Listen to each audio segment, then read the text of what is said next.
அனைவருக்கும் சுஜாதாவின் வணக்கம். இந்த புக் ரிவ்யூவ ஒரு ஆன்மீக வரிகளோட ஆரம்பிக்கலான்னு இருக்கேன். அது என்ன அப்படின்னு பார்த்தீங்கன்னா, "புண்ணியம் வேண்டேன், புகழெதுவும் வேண்டேன். புண்ணியம் வேண்டேன், புகழெதுவும் வேண்டேன். பின்னிடும் மாய பொருளையும் வேண்டேன்." அப்படின்னு சொல்லிட்டு ஒரு மனிதன் வந்து ஒரு கடவுள் கிட்ட சொல்றாரு. கடவுள் கேட்கிறாரு அப்ப, "உனக்கு புண்ணியமும் வேண்டாம், புகழும் வேண்டாம். உன்னை சுத்தி இருக்கிற விஷயம் மாயை அப்படின்றத நீ கண்டுபிடிச்சிட்ட. அப்ப அந்த மாயையும் வேண்டான்னு சொல்ற. அப்ப உனக்கு என்ன வேண்டும்?" அப்படின்னு கடவுள் கேட்கிறாரு. ஒரே வார்த்தையில சொல்றான் அவன், "உன்னிலே ஒடுங்கும் ஒன்றுதான் வேண்டும்." எப்படி போட்டான் பாருங்க வேர்ட்ஸ. என்னன்னா, இந்த ஒரே வார்த்தையில அவனோட வரத்தையே கேட்டுட்டான். "உன்னிலே ஒடுங்கும் ஒன்றுதான் வேண்டும். எண்ணிலா அடியார் இன்னலை களைந்தே." அதாவது மனுஷனா பிறக்க வச்சது நீதான். எனக்குள்ள நெறைய கஷ்டங்கள வச்சதும் நீதான். சோ அது எல்லாமே களைஞ்சிட்டு, உனக்குள்ள என்ன வந்து சேர்த்துக்கணும் அப்படின்னு ஒரு வரத்த கேட்கிறான். சோ அந்த ஒரு ஆன்மீக வரிகளோட இந்த புக் ரிவ்யூவ நான் ஸ்டார்ட் பண்றேன். ஏன் ஆன்மீக வரிக்குள்ள போணும் அப்படின்னு பாத்தீங்கன்னா, இந்த புத்தகம் வந்து முழுக்க முழுக்க ஒரு ஆன்மீகம் தொடர்பான ஒரு புத்தகம். இத யார் எழுதுனாங்கன்றத நம்ம டீட்டெயில்ஸா பார்க்கலாம். இப்ப பாத்தீங்கன்னா, இந்த புக்கோட நேம் வந்து ஆட்டோபயோகிராபி ஆஃப் யோகி. இந்த புக்க எழுதினவரு பரமஹன்ச யோகானந்தா. தமிழ்ல சொல்லும்போது பரமஹம்ச யோகானந்தா அப்படின்னு சொல்லுவோம். சோ இந்த புக் பாத்தீங்க அப்படின்னாக்கா, ஜஸ்ட் ஒரு 750 பேஜஸ் இருக்கு இந்த புக்கு. சோ இந்த 750 பேஜஸோட ஜிஸ்ட தான் நம்ம இந்த புக் ரிவ்யூல பார்க்க போறோம். ரொம்ப டீட்டெயில்டா போலாம் அப்படின்னு சில இடத்துல டீட்டெயில்டா போறேன். சில இடத்துல கொஞ்சம் நார்மலா இருந்தா போதும். யோகி அப்படின்னா நம்ம யார சொல்லுவோம்? ஜஸ்ட் ஒரு இன்டராக்ஷன் செக்ஷனா இருக்கணும்ன்றத நான் கேட்கிறேன். ஹூ இஸ் யோகி? முற்றும் திறந்த முனிவர் சொல்றாங்க இங்க கமெண்ட்ஸ். ஓகே. ஆக்சுவலி யோகின்னு நம்ம யார சொல்லுவோம்னா, யோகா நல்லா தெரிஞ்சவங்கள யோகின்னு சொல்லலாமா அப்படின்னு பார்த்தா, எனக்கு நல்லா யோகா தெரியும். சோ அப்ப நான் யோகியான்னு கேட்டா கிடையாது. அந்த யோகாவ பேஸ் பண்ணி எண்ட் ஆஃப் தி ஸ்டேஜ் வரைக்கும், அதோட என்லைட்மென்ட் ஸ்டேஜ்னு சொல்லுவாங்க. ஒரு ஞானம், ஒரு முக்தி நிலையை அடையிற வரைக்கும் அந்த யோகாவை யார் பிராக்டிஸ் பண்றாங்களோ, மைண்ட், பாடி, சோல் இது 3த்தையும் கண்ட்ரோல் பண்ணி யார் ஒரே கோட்ல கொண்டு வராங்களோ, அவங்கள தான் யோகின்னு சொல்லுவோம். ஃபார்ச்சுனேட்லி பார்த்தோம்னா, இந்தியால எக்கச்சக்கமான யோகிஸ் வந்து இருக்காங்க. நம்ம கண்ணுக்கு நெறைய பேர் தெரிய மாட்டாங்க. பார்க்கும்போது அவங்க தான் யோகின்றத நம்மளால கண்டுபிடிக்க முடியாது. சோ, அவங்க வந்து புத்தகம் எழுதுறது ரொம்ப குறைவான ஒரு இன்சிடென்ட். ஏன்னாக்கா அவங்களுக்கு தியானம் பண்றது, மெடிடேஷன் போறது, இதுலயே வந்து அவங்களுடைய நோக்கம் ஃபுல்லாவே இருக்கும். சோ, அதனால புத்தகம் எழுதுறதுன்றது ஒரு ரேர் அக்கரன்ஸ். ஓகேங்களா? ஆனா இந்த யோகி, பரமஹம்ச யோகானந்தான்ற ஒரு யோகி என்ன எழுதியிருக்காருன்னா, அவரோட வாழ்க்கையில நடந்த சம்பவங்கள். அவரு எந்த மாதிரியான யோகியெல்லாம் அவர் வந்து சந்திச்சிருக்காரு. எத்தன யோகிகள சந்திச்சிருக்காரு. அது மட்டும் இல்லாம, அந்த யோகிகள் இவருக்கு சொன்ன ரகசியங்கள் எல்லாம் சொல்லியிருப்பாரு. ஃபர்ஸ்ட் ஆட்டோபயோகிராஃபின்னா என்ன சொல்லலாம்? What is the distinguish between biography and autobiography? பயோகிராஃபின்னா என்னன்னா, இப்ப என்னோட வாழ்க்கை வரலாறு வேற யாராவது கிட்ட குடுத்து எழுத சொன்னேன்னா, அது பயோகிராஃபி. என்னோட வாழ்க்கை வரலாறு, என்ன நடந்ததுன்ற இன்சிடென்ட்ட நானே எழுதுறேன் அப்படின்னா, அது வந்து ஆட்டோபயோகிராஃபி. சோ இதான் வந்து ஆட்டோபயோகிராஃபி ஆஃப் யோகி அதுக்கான டெஃபினிஷன். சோ யோகினா என்னன்னு பார்த்துட்டோம், எல்லாமே பார்த்துட்டோம். சோ இதுல ஏன் இந்த புக் ரொம்ப இம்பார்ட்டன்ட் நான் சொல்ல வரேன்னா, நெறைய ரகசியங்கள் வந்து உடைக்கப்பட்டிருக்கும். ரொம்ப ஆன்மீக ரகசியங்கள்லாம் நெறைய ஆன்மீக புத்தகம் படிக்கிறவங்களுக்கு அந்த விஷயம் நெறைய தெரியும். எந்தெந்த இடத்துல ரகசியம் வந்து உடைக்கப்பட்டிருக்கு அப்படின்னு சொல்லிட்டு. சின்ன வயசுலயே எனக்கு வந்து சித்தர்களோட புத்தகம்லாம் படிக்கிறதுக்கு நெறைய ஆப்பர்ச்சுனிட்டி கிடைச்சது.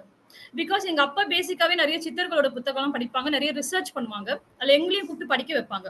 சோ படிக்க வைக்கும்போது நெறைய மீனிங்ஸ் வந்து அதுல புரியாது. ஃபுல்லா தமிழ்ல தான் இருக்கும். ரொம்ப அந்த செய்யுள்ல இருக்க நடையில இருக்கும். நெறைய மீனிங்ஸ் வந்து எங்களுக்கு புரியாது. பட் அந்த டைம்ல எங்களுக்கு நெறைய விஷயம் தெரிய வந்தது. சித்தர்கள் ஒரு விஷயத்த சொல்றாங்க அப்படின்னா, ஓப்பனாவே சொல்ல மாட்டாங்க. அதுக்கு வந்து நீ நெறைய ரிசர்ச் பண்ணா தான் அவங்க ஒரு ஒரு வரியில என்ன சொல்லியிருக்காங்கன்றது உங்களுக்கு தெரிய வரும்.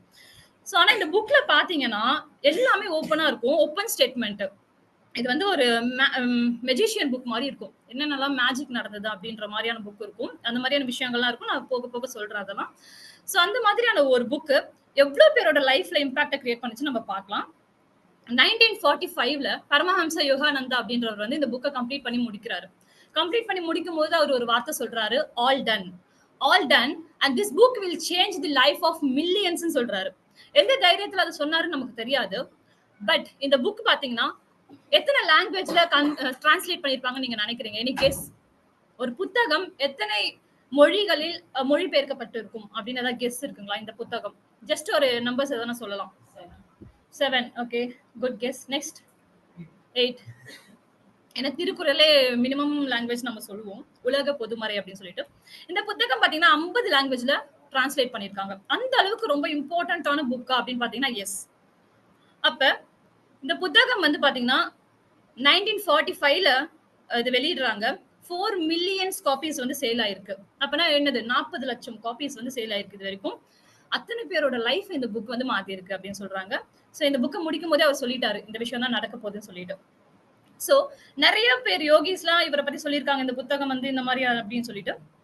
பட் நல்லா கொஞ்சம் இதுவா இருக்கவங்கலாம். பட் நமக்கு தெரிஞ்ச சிலர மட்டும் பார்க்கலாம். ஃபேமஸ் பெர்சனாலிட்டி அப்படின்னு எடுத்தோம்னா, நமக்கு தெரிஞ்சவங்க இருக்கும் போது ரஜினிகாந்த் அப்படின்னு சொன்னோம்னு வச்சுக்கோங்களேன். இவர் என்ன சொல்றாருன்னா, "this book changed my life" அப்படின்னு சொல்றாரு. நார்மலா ஒரு ஃபேமஸ் பெர்சனாலிட்டி இத சொல்லணும்னு அவசியம் கிடையாது. பட் அவர் அந்த புக்க ஃபீல் பண்ணியிருக்காரு. அது மட்டும் இல்லாம இப்ப famous the greatest chess player யாரு? கிரேட்டஸ்ட் செஸ் பிளேயர் இப்ப ஒரு பையன் செலக்ட் ஆனா இல்லையா? இல்ல குகேஷ். குகேஷ் அவங்களுக்கு வந்து இந்த புக்க வந்து ரஜினிகாந்த் வந்து கிஃப்ட்டா குடுத்திருக்காரு. இந்த புக்கோட பிரைஸ் ₹100 தான். சோ இவ்வளவு பேஜஸ் இருக்க புக்கோட பிரைஸ் ₹100. அவங்க இந்த புக் நல்லா ஸ்ப்ரெட் ஆகணும்ன்றதுக்காக இந்த மினிமம் காஸ்ட்ல விக்கிறாங்க. பட் அவ்வளவு பெரிய பர்சனாலிட்டி இவர் வந்து அந்த பையனுக்கு கொடுத்த கிஃப்ட் வந்து இந்த புக் தான். சோ இந்த புக் வந்து ஒருத்தரோட லைஃபை சேஞ்ச் பண்ணுன்ற ஒரு தாட் வந்து எல்லாருக்குமே இருக்கு. நெக்ஸ்ட் பர்சன் பார்க்கலாம். Famous cricket player Virat Kohli. So அவரும் அந்த புக்கை பத்தின அவரோட இதுவை ஷேர் பண்ணியிருக்காரு இந்த இடத்துல. பெர்ஸ்பெக்டிவா மாத்திருச்சான். அவரோட லைஃப்ல நம்ம எல்லாமே ஒரு கண்ணோட்டத்துல பார்த்துட்டு இருப்போம். சில நேரம் சில அட்வைஸ் கேட்கும்போது அது ஒரு வேற கண்ணோட்டத்துல பார்ப்போம். ஆனா இந்த புத்தகத்தை படிச்சதுக்கு அப்புறம் அவரோட மொத்த லைஃபோட பெர்ஸ்பெக்டிவே மாத்திச்சுன்னு விராட் கோலி சொல்லியிருக்காரு. அது மட்டும் இல்லாம இன்னர் பீஸ், மன அமைதி, அது வந்து எவ்வளவு இம்பார்ட்டன்ட் ஒரு மனுஷனோட லைஃப்ல அப்படின்றத அந்த புத்தகத்து மூலமா அவர் தெரிஞ்சுக்கிட்டாரு. மெடிடேஷன் என்னன்றதை தெரிஞ்சுட்டு இருக்காரு. லைஃப்னா என்ன அப்படின்னு நம்ம கேட்டோம்னா ஒரு டெஃபினேஷனே கிடையாது. ஜஸ்ட் ஒரு நிமிஷம் யோசிங்க. நமக்கு வந்து எத்தனை வயசு இருக்கும்? 30 வயசு 40 வயசு ஒருத்தர் ஒரு ஏஜ். லைஃப்னா என்னன்னு கேட்டா எப்படி சொல்லுவீங்க? ஒண்ணுமே சொல்ல தெரியாது. சோ ஒரு டிஃபரெண்ட் டெஃபினேஷனே கொடுக்க முடியாது. சோ இந்த புக்கை படிக்கும் போது நம்ம எதுக்காக பிறந்திருக்கோம், என்ன பர்பஸ்க்காக பிறந்திருக்கோம், நம்ம லைஃப்ல என்ன நடக்கணும்ன்றத நம்மளே டிசைட் பண்ணிக்க முடியும். சோ அந்த அளவுக்கு ஒரு இம்பார்ட்டன்டான புக் இது. நெக்ஸ்ட் ஒரு ஃபேமஸ் பர்சனாலிட்டி பார்க்கலாம் அப்படின்னு பாத்தீங்கன்னா ஜார்ஜ் ஹாரிசன். இவர் வந்து ஒரு இவர் வந்து ஒரு கிட்டாரிஸ்ட். ஸோ இவர் என்ன சொல்றாருன்னா அவரோட வீட்ல இந்த புக்ஸ் தான் நிறைய அடுக்கி வச்சிருப்பாராம். அவங்க பீப்புள்ஸ் வராங்க, நான் க்ரோ ஆகணும் அப்படின்னு யாராவது கேட்கறாங்க, கன்சல்ட் பண்றாங்கன்னா இந்த புக்கை தான் அவர் கிஃப்டா கொடுக்குறான்னு சொல்றாரு. அவரோட 30th பர்த்டேவை இந்த போட்டோ கூட தான் செலிப்ரேட் பண்ணியிருக்காரு. ஸோ அந்த அளவுக்கு இன்ஸ்பயர் ஆன ஒரு புக். நெக்ஸ்ட் ஒன்று எல்லாருக்கும் ஃபேமஸான ஒரு பர்சன் தெரியும், ஸ்டீவ் ஜாப்ஸ். நம்மளோட கோ ஃபவுண்டர் ஆஃப் ஆப்பிள் அப்படின்னு சொல்லுவாங்க. இவரோட ஐபேட்ல இருந்த ஒரே ஒரு புக் இந்த புக் தான். சோ இவர் இறந்ததுக்கு அப்புறம் இவரோட சடங்குக்கு வரும்போது ஒரு 500 பிரிண்டர் காப்பி வந்து இந்த புக்கை வச்சு வந்த எல்லாருக்கும் கிஃப்டா கொடுத்துருக்காங்க. சோ அந்த அளவுக்கு இம்பார்ட்டன்டான புக் தான் இது. இதுல என்னென்ன இருக்குன்றதை நம்ம ஸ்டெப் பை ஸ்டெப்பா பார்க்கலாம். சோ நான் ஃபர்ஸ்ட் ஏற்கனவே சொன்ன மாதிரி யாம் பெற்ற இன்பம் பெருகை வையகம் அப்படின்ற மாதிரி எனக்கு என்னென்ன விஷயம்லாம் கிடைச்சதோ அது என்னுடைய நாட்டு மக்களுக்கும் கிடைக்கணும் அப்படின்னு சொல்லிட்டு என் நாட்டு மக்கள் மட்டும் கிடையாது, வெஸ்டர்ன் கண்ட்ரிஸ் உலகத்துல இருக்க எல்லாருக்கும் கிடைக்கணும் அப்படின்ற ஒரு நோக்கத்துலதான் இந்த புத்தகம் எழுதப்பட்டிருக்கு. இவரோட வாழ்க்கை வரலாறுலாம் பார்க்கலாம். நிறைய டைம் இருக்காது, ஸோ அதனால நான் ஸ்பீட் அப் பண்றேன். இவர் 1893ல 5th ஜான் அப்ப பிறக்கிறாரு. கோரக்பூர் அப்படின்ற ஒரு இடத்துல பிறக்கிறாரு. அது வந்து உத்தரப்பிரதேஷ்ல இருக்கு. 1952ல இறந்துறாரு. 59 இயர்ஸ்ல யூபில. அவரோட பேர் பார்த்தோம்னா முகுந்தல் லால் கோஷ் தான் அவரோட நேம் ஆக்சுவலா. அவருக்கு வந்து அந்த துறவி யோகியா மாறும்போது பரமஹம்ச யோகானந்தன் ஒரு டைட்டில் ஒன்று கிடைக்குது. இயர் பேர் வந்து முகுந்தலால் கோஷ். அவர் கூட பிறந்தவங்க 7 பேர். இவரே சேர்த்து 8ஆவதா இவரு பர்சன். 4th சைல்டா 2nd சன்னா பிறக்கிறாரு இவரு. ஆன்மீகத்துல ரொம்ப அதீத நாட்டம். பிறக்கும் போதுல இருந்தே அவருக்கு வந்து ஏதோ ஒரு தேடல் இருந்தது அவரோட லைஃப்ல. அடிக்கடிக்கு என்ன பண்ணுவாராம், இமயமலைக்கு அவரே ட்ரெயின் பிடிச்சி ஓடி போயிடுவாராம். எத்தனை வயசுல? ஒரு 8 வயசு 9 வயசு இருக்கும் போது. சோ ஏன்னா அவங்க அப்பா வந்து ஒரு ரயில்வேல ஒர்க் பண்றாரு. அவருக்கு வந்து நிறைய ஃப்ரீ டிக்கெட் எல்லாம் கிடைக்கும். ட்ரெயின்ல போகும்போது யாரும் கொஸ்டின் பண்ணவும் மாட்டாங்க. அந்த ப்ரிவிலேஜ் எதுக்கு யூஸ் பண்ணிக்கிறாருன்னா அவரோட ஆன்மீக தேடலுக்காக யூஸ் பண்ணிக்கிறாரு. அடிக்கடிக்கு இமயமலைக்கு ஓடி போயிடுவாரு, கண்டுபிடிச்சு கொண்டு வந்து மறுபடியும் வீட்டுல வச்சிருப்பாங்க. நிறைய விஷயங்கள்லாம் இருக்கு. அது புக்கு படிக்கும்போது நிறைய டெப்த் தெரியும். சோ அவருக்கு வந்து அடிக்கடிக்கு என்ன ஆச்சுன்னா அவரோட முன் ஜென்ம ஞாபகங்கள்லாம் வந்துட்டு இருந்துதான். முன் ஜென்மத்துல ஒரு இமயமலையில தியானம் பண்ண மாதிரி புக்லாம் படிக்கும் போது ஒரு நம்ப முடியாத ஒரு விஷயமா இருக்கும். பட் படிச்சு முடிக்கும் போது அந்த 750வது பக்கம் வரும்போது உங்களுக்கு புரிஞ்சிடும் என்ன நடந்திருக்கு அப்படின்னு சொல்லிட்டு. இது வந்து அவங்களோட அப்பா, அவங்களோட அம்மா. ஏன் இந்த குடும்பத்தை பத்தி நான் சொல்றேன்றதை நான் சொல்றேன். அவங்க அப்பா வந்து அவங்க அப்பாவோட பேர் வந்து பகவதி சரண் கோஷ். அவங்க அம்மா பாத்தீங்கன்னாக்கா ஞான் பிரபா தேவின்னு சொல்லிட்டு. இவருக்கு 11 வயசு இருக்கும்போது அவங்க அம்மா இறந்து போயிடுறாங்க. சோ அம்மாவோட அரவணைப்புல இருக்கும்போது தான் உலகம் வந்து எவ்வளவு அழகா இருக்கும் அப்படின்றது தெரியும். சோ 11 வயசுல அவங்களோட அம்மா இறந்ததுக்கு அப்புறம் இவரோட ஆன்மீக தேடல் ரொம்ப அதிகமாகுது. சோ அப்ப என்ன பண்றாருன்னா, இமயமலைக்கு போறது வந்து ரொம்ப தீவிரப்படுத்துறாரு. சோ அந்த டிக்கெட் எல்லாம் வச்சுக்கிட்டு போறது அப்படின்ற மாதிரி. இவங்க அம்மா எப்பயுமே அவருக்கு என்ன அட்வைஸ் பண்ணுவாங்களா, ராமாயணம், மகாபாரதம் இந்த மாரி ஸ்பிரிச்சுவல் புக்ஸ்ல வர ஒரு விஷயங்கள தான் எடுத்து அட்வைஸாவே இவருக்கு குடுப்பாங்களாம். சோ அதுல ஒரு விஷயம் இருந்திருக்கு. இவரு வந்து ஸ்பிரிச்சுவல் லைன்ல தான் போறாரு அப்படின்ட்டு. அது மட்டும் இல்லாம ஒரு இன்சிடென்ட் ஒண்ணு சொல்றேன். இவர் யோகிய சந்திக்கிறதுக்கு முன்னாடி, பரமஹம்ச யோகானந்தா ஒரு யோகிய சந்திக்கிறதுக்கு முன்னாடி, இவங்களோட அப்பா, அம்மாக்கு அந்த யோகியோட தரிசனம் கிடைச்சதா சொல்றாங்க. என்ன ஒரு கதை அப்படின்னு பாத்தீங்கன்னா, இவரோட அப்பா பகவதி சரண் கோஷ் அப்படின்றவர்கிட்ட அவினாஷ் பாபுன்னு சொல்லிட்டு ஒருத்தர் வந்து எம்ப்ளாயா ஒர்க் பண்ணிட்டு இருக்காரு. ஒர்க் பண்ணும்போது என்ன ஆகுதுன்னா, ஒரு 1 வீக் டைம் லீவ் கேட்கிறாரு அவர் வந்து இவர்கிட்ட, அவங்க அப்பா கிட்ட. சோ அப்ப பகவதி சரண் கோஷ் என்ன சொல்றாரு, எதுக்கு 1 வீக் லீவு? நமக்கு ஒர்க்லாம் நெறைய இருக்கு அப்படின்னும்போது, ரொம்ப கடுமையா திட்டி அனுப்பிடுறாரு. அப்ப இவங்க 2 பேரும் போயின்னு இருக்கும்போது ஒரு அசரீரி ஒண்ணு கேக்குது. யாருக்கு? இவருக்கு. பகவதி சரண் கோஷ்க்கு ஒரு அசரீரி ஒண்ணு கேக்குது. "நீ வந்து உன்கிட்ட வேலை செய்ற எம்ப்ளாயீஸ் கிட்ட ரொம்ப கடுமையா நடந்துக்கிற. உன்னிடம் வேலை செய்பவர்களிடம் நீ வந்து கடுமையாக நடந்து சொல்றன்னு" சொல்லிட்டு, யாரோட அசரீரி அப்படின்னு பாத்தீங்கன்னா, லாஹரி மகரிஷி அப்படின்னு சொல்லுவாங்க. மகாசாயர். லாஹரி மகாசாயர்ன்றவருடைய அசரீரி ஒண்ணு கேக்குது. அவரும் ஒரு யோகி தான். சோ அந்த அசரீரி கேட்ட உடனே இவருக்கு என்ன தோணுதுன்னா, அவரோட பக்தர நான் திட்டிட்டேன்றதுக்காக அவரு வந்து எனக்கு ஒரு அசரீரி சொல்றாரு அப்படின்னா, அவரு பெரிய யோகி. நான் கண்டிப்பா அவர போய் மீட் பண்ணி ஆகணும் அப்படின்னு சொல்லிட்டு, ஃபேமிலியோட இவரும் சேர்ந்து அவர் கூட போறாரு. போகும்போது, அவரு வந்து தியானத்துல இருக்காரு. லாஹரி மகாசயர்ன்றவரு தியானத்துல இருக்காரு. தியானத்துல இருக்கும்போது, இங்க அவருக்கு என்ன குரல் உச்சரிச்சதோ, அதே குரல் அங்கேயும் உச்சரிக்குது. "உன்னிடம் வேலை செய்பவரை நீ கடுமையாக நடத்துகிறாய்" அப்படின்னு சொல்லிட்டு. சோ அப்பதான் அவர் வந்து இன்னும் ரொம்ப இன்ஸ்பயர் ஆகுறாரு. இந்த லாஹரி மகாசாயர் அப்படின்றவர்கிட்ட இருந்து இவங்க 2 பேரும் கிரியா அப்படின்ற யோகாவ கத்துக்கிறாங்க. ரொம்ப இம்பார்ட்டன்ட் இந்த புக்ல அப்படின்னு பாத்தீங்கன்னா கிரியா.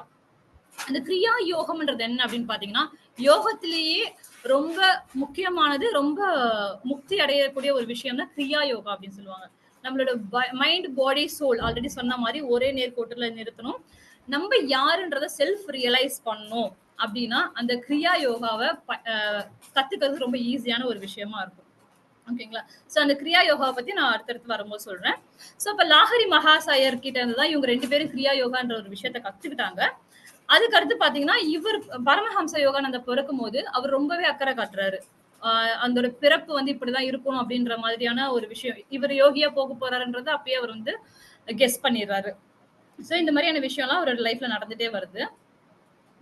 நெக்ஸ்ட் வந்து பாத்தீங்கன்னா, லாஹரி மகாசாயர் அப்படின்றவருக்கு யாரு கிரியா யோகா அப்ப சொல்லி கொடுத்தாங்க அப்படின்னு பாத்தீங்கன்னா, பாபா அப்படின்னு சொல்லுவாங்க. இந்த பாபா மூவி பார்த்திருப்பீங்கல்ல? ரஜினிகாந்தோட பாபா மூவில ஒரு போட்டோ காட்டுவாங்க இல்லையா? அவர்தான் அது ஆக்சுவலா பாத்தீங்கன்னா. கிரியா யோகா அப்படின்ற ஒரு விஷயத்த தோற்றுவிச்சவரு அவர்தான். ஆம், அவர்கிட்ட இருந்து லாஹரி மகாசாயர் கத்துக்கிறாரு. லாஹரி மகாசாயர் கிட்ட இருந்து யுக்தேஸ்வர் அப்படின்ற ஒருத்தர் கத்துக்கிறாரு. இது ஏன் இந்த யோகிகளோட பட்டியல் நான் சொல்றேன்றத நான் சொல்றேன் எண்ட்ல. இந்த பரமஹம்ச யோகானந்தர் வந்து நான் ஆல்ரெடி சொன்ன மாதிரி அவர் லைஃப்ல நிறைய சித்தர்களை வந்து நிறைய யோகிகளை சந்திக்கிறாரு. ஃபர்ஸ்ட் வந்து கேதர்நாத் அப்படின்ற ஒரு யோகியை வந்து சந்திக்கிறதுக்கான ஒரு வாய்ப்பு ஒண்ணு கிடைக்குது. அப்ப அந்த யோகி என்ன பண்ணிட்டு இருக்காருன்னா, இவரோட அப்பா அதாவது பகவதி அப்படின்றவரு பரமஹம்சர் கிட்ட ஒரு லெட்டர் கொடுத்து, இந்த லெட்டரை நீ போயிட்டு வேற ஒரு பர்சன் கிட்ட கொடுக்கணும். பட் அந்த பர்சன் எங்க இருக்காங்கன்னு எனக்கு தெரியாது. கேதர்நாத்ன்றவரு எனக்கு தெரிஞ்சவரு. நீ அவர்கிட்ட போய் இந்த லெட்டர் கொடுத்து அந்த பர்சனை வந்து வர வச்சுட்டு இந்த விஷயத்த கொடுத்துருன்னு சொல்றாரு. அப்ப யோகானந்தர் வந்து அவங்க ஃப்ரெண்டு கூட கேதர்நாத்தை பார்க்க போறாங்க. சோ அவரோட ஆடை எப்படி இருக்கு அப்படின்னு பாத்தீங்கன்னா, வெறும் கோவணம் அப்படின்னு சொல்லுவாங்க இல்லையா? அதை மட்டும் கட்டிட்டு தான் அவர் உட்காந்துட்டு ஒரு தியான நிலையில இருக்காரு. அவர்கிட்ட போயிட்டு ஒரு லெட்டரை கொடுக்குறாரு. அவர் உடனே லெட்டர் படிச்சுலாம் பார்க்கல. பகவதி பையன் தானே, இந்த விஷயம் தானே இந்த லெட்டர்ல இருக்குன்னு சொல்லிடுறாரு. சொன்ன உடனே கண்ண மூடி ஒரு 2 நிமிஷம் தியானம் பண்ணிட்டு, "நீ நினைச்சவரு இப்ப வந்துருவாரு" அப்படின்னு சொல்லிடுறாரு. இவருக்கு ஒரே ஆச்சரியமா இருக்கு. நான் எதுவுமே சொல்லல. லெட்டர் தான் குடுத்தேன். அதுலயும் என்ன இருக்குன்னு சொல்லிட்டு, நான் யார பார்க்க வந்தேன், அவரும் இங்க வந்துருவாரு சொல்றாரு.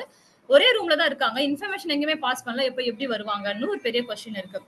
அப்ப என்னன்னா, ஒரு யோகி நினைச்சாங்க அப்படின்னா, இதே நேரத்துல அவங்க என்ன நடந்திருக்கான், இந்த மாரி கான்வர்சேஷன் நடந்துட்டு இருக்கும்போது, இவர் யார மீட் பண்ண வந்தாரோ, அவர் வந்து ஸ்டெப்ஸ் ஏறி வந்துட்டு இருக்காரு. படிக்கட்டு ஏறி. அப்ப இவருக்கு ஒரே ஆச்சரியமா போயிடுது. "உங்கள யார் கூப்பிட்டாங்க இங்க?" அப்படின்னு வந்து இவர் கேட்கிறாரு. கேட்கும்போது என்னாச்சு, "எனக்கு இவர் தான் கேதர்நாத் தான் வந்து என்ன கூட்டு போனாரு" அப்படின்ட்டு. அப்போ ஒரு யோகி நினைச்சா 2 உடல் எடுக்க முடியும். இது ஒரு ஒரு மர்மமான ஒரு புக் மாரி இருக்கும். ஏதோ ஒரு மேஜிக்லாம் சொல்ற மாரி இருக்கும். ஃபேண்டஸியா இருக்கும். பட் இது எல்லாமே ரியலா நடந்திருக்கு. 2 உருவம் எடுக்க முடியும் ஒரு யோகி நெனச்சா. அப்ப இவரு இதே இடத்துல தான் இருக்காரு. ஜஸ்ட் ஒரு தாட் அவர் நெனச்ச உடனே அவர் அந்த இடத்துக்கு போயிட்டு அவர்கிட்ட பேசிட்டு வந்துட்டாரு. இன்னொரு உருவத்துல. அதே உருவம் தான். ஆனா யாருக்குமே பிசிக்கல் பாடியா அவர்கிட்ட போயிட்டு பேசிட்டு வருது. சோ இந்த மாதிரியான விஷயங்கள்லாம் பார்த்துட்டு அவர் ரொம்ப ஷாக் ஆகுறாரு. சரி ஏதோ ஒரு வித்த காட்டுற மாரி இருக்கு அவருக்கு. சரின்னு சொல்லிட்டு அடுத்து போயிட்டே இருக்கும்போது இன்னொரு ஒரு யோகிய சந்திக்கிறதுக்கு ஒரு வாய்ப்பு கிடைக்குது. நறுமண சித்தர். கந்தா பாபா அப்படின்னு சொல்லுவாங்க. அதாவது என்னன்னா ஒரு ஃப்ளவர்ல இருக்கிற ஒரு ஸ்மெல்ல அவர் மேல வர வச்சுக்கணும்னா வர வச்சுப்பாரு. அந்த ஃப்ளவர்ல இருக்க ஸ்மெல்ல இப்ப போன்ல வர வைக்கணும்னா வர வைப்பாரு. லேப்டாப்ல வர வைக்கணும். சோ அந்த மாரி. அப்ப இவரையும் பார்த்துட்டு, ச்சே இவர் என்னோட குரு கிடையாது அப்படின்னு அடுத்து தேட ஆரம்பிக்கிறாரு. அவரு குருவ தேடுறது தான் இவரோட வாழ்க்கையோட பர்ப்பஸா இருந்திருக்கு. நெக்ஸ்ட் வந்து நாகேந்திரநாத் பாதுரி அப்படின்னு சொல்லிட்டு. இவர் என்ன பண்ணுவாருன்னா, ஒரு 2, 3 ஃபீட்டுக்கு ஹைட்ல வந்து அவர் யோகா அந்த பத்மாசனம் போட்டிருப்பாங்க இல்லையா? அதே மாதிரி அதே ஷேப் பொசிஷன்ல மேல காத்துல பறக்கிற மாதிரியான ஒரு இது பண்ணிட்டு இருந்தாரு. இவரு போய் அவரை மீட் பண்ணும்போது. இதுவுமே ஏதோ ஒரு வித்த காட்டுற மாரி இவங்கலாம் யோகியா அந்த மாதிரியான கொஸ்டின்ஸ்லாம் அவருக்கும் வந்திருக்கு. நெக்ஸ்ட் வந்து புலி சாமியார் அப்படின்ற ஒருத்தரை மீட் பண்றாரு. இவர் என்ன பண்ணுவாரா, என்ன மாதிரியான புலியா இருந்தாலும் அடிச்சுட்டு வரான். கையில அடிச்சுட்டாருன்னா அது இது பண்ணிடுமா. சோ இந்த மாதிரியான விஷயம்லாம் பார்க்கும்போது அவருக்கு ஒரு பக்கம் சிரிப்பாவும் இருக்கு. நம்ம புக் படிக்கும்போது கொஞ்சம் இன்ட்ரெஸ்டிங்கா இருக்கும் அந்த விஷயம். சிரிப்பா இருக்கு. இவங்கலாம் யோகி தானா? அப்ப நான் போய் இமயமலைக்கு யோகியை தேடணும்னு நினைச்சு இவங்க என்ன இந்த மாதிரிலாம் வித்த காட்டிடுறேன் அப்படிலாம் ஒரு ஃபீல் வருது. அதுக்கப்புறம் யோசிச்சுட்டே இருக்காரு. யார் என்னோட குரு, யார் என்னோட குருன்ட்டு.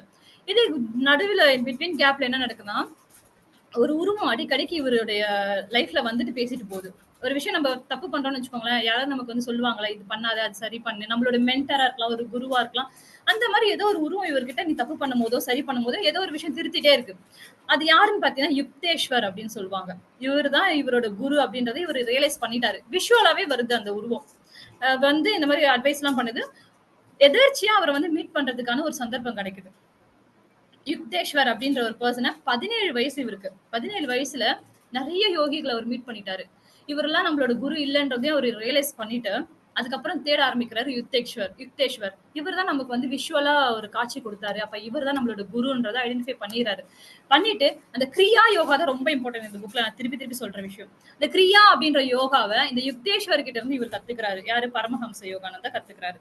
கத்துக்கிட்டு யுக்தேஸ்வர் என்ன சொல்றாரா, இதை வந்து நீ உலகம் முழுக்க பரப்பணும் அப்படின்றாரா. இவர் சொல்றாரு நான் ஃபர்ஸ்ட் இந்தியால பரப்புறேன் அப்படின்னு சொல்லிட்டு இந்தியால ஒரு ஸ்கூல் ஸ்டார்ட் பண்ணி அந்த கிரியா யோகானா என்ன, அது எப்படி எல்லாம் பண்ணணும்னு சொல்லிட்டு அந்த யோகடா சத் சங்கான்னு ஒரு சங்கம் யூஸ்வலா எதனா ஒரு ஸ்ப்ரெட் பண்ணணும் ஒரு சங்கம் அதே மாதிரி ஒண்ணு ஆரம்பிப்பாங்க.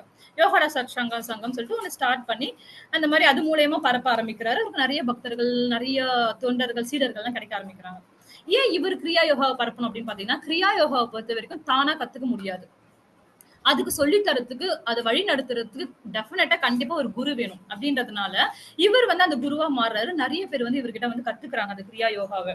அது மூலமா நிறைய விஷயம் நடக்கும். அதை நான் பின்னாடி சொல்றேன் என்ன மாதிரியான விஷயம்லாம் அதுல மேஜிக் நடக்கும். அந்த கிரியான்ற ஒரு யோகா கத்துக்கிட்டா இன்னமும் சொல்லி கொடுத்துட்டு இருக்காங்க லைஃப்ல. சோ அந்த விஷயம் நான் என்ன நான் சொல்றேன், யுக்தேஸ்வர் கிட்ட இருந்து அவர் கத்துக்கிறாரு. கத்துக்கினதுக்கு அப்புறம் இங்க இருக்க எல்லாருக்கும் ஸ்ப்ரெட்டும் பண்றாரு. அதுக்கப்புறம் நீ வெஸ்டர்ன் கண்ட்ரில போய் ஸ்ப்ரெட் பண்ணணும் இந்த விஷயத்த, உலகம் ஃபுல்லா கொண்டு போகணும் அப்படின்றதுனால பரமஹம்ச யோகானந்தர் ஹையர் ஸ்டடி படிச்சுட்டு வெஸ்டர்ன் கண்ட்ரிக்கு போறாரு. அங்கேயுமே தெரியும் உங்களுக்கு எல்லாமே வெஸ்டர்ன் கண்ட்ரிஸ்லாம் பாத்தீங்கன்னா நிறைய கிறிஸ்டியன்ஸ் இருப்பாங்க.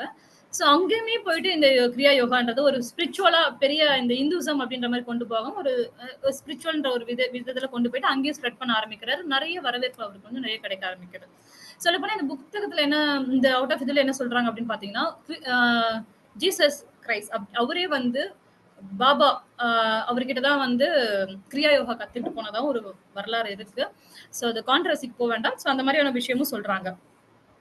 கடைசியில பாத்தீங்கன்னா யுக்தேஸ்வர் கிட்ட கேக்குறாரு, நான் வந்து இமயமலைக்கு போகணும், நான் வந்து யோகி ஆகணும், நான் யோகி ஆன மாதிரி எனக்கு ஃபீல் இல்லை, நான் மறுபடியும் இமயமலைக்கு போகணும் யோகி ஆகணும் அப்படின்னு சொல்லி கேட்கும்போது, நான் தான் உன்னோட குரு, நான் தான் கிரியா யோகா சொல்லி கொடுக்குறேன்ல அப்படின்னு. இல்ல நான் உடனே கடவுளை மீட் பண்ணணும், நான் கடவுள் கூட நான் இன்டராக்ட் பண்ணணும் அப்படின்ற ஒரு விஷயம் எல்லாம் கேட்கும்போது பொறுமையா இரு அப்படின்றத வந்து யுக்தேஸ்வர் சொல்லிட்டே இருந்தாரு. ஒரு நேரம் என்ன ஆச்சு அப்படின்னு பாத்தீங்கன்னாக்கா, இந்த ஒரு விஷயம் சொல்லுவாங்க, ஒரு கோட் ஒண்ணு. காசி காசி என்று நீர் கால் கடக்க ஓடி நீர் காசி நீரில் மூழ்கினால் கருப்பு வெள்ளை ஆகுமோன்னு சொல்லுவாங்க. காசி காசின்னு ஓடிட்டே இருக்க கால் கடக்க காசி தண்ணியில போய் நீ மூழ்கி எழுந்துட்டீங்கன்னா நீ கருப்பா இருக்க வெள்ளையாயிடுவியா அப்படின்னு கேட்பாங்க. சோ பாவம் எல்லாம் தீந்துரும் அப்படி அப்படின்ற மாதிரி சொல்லுவாங்க.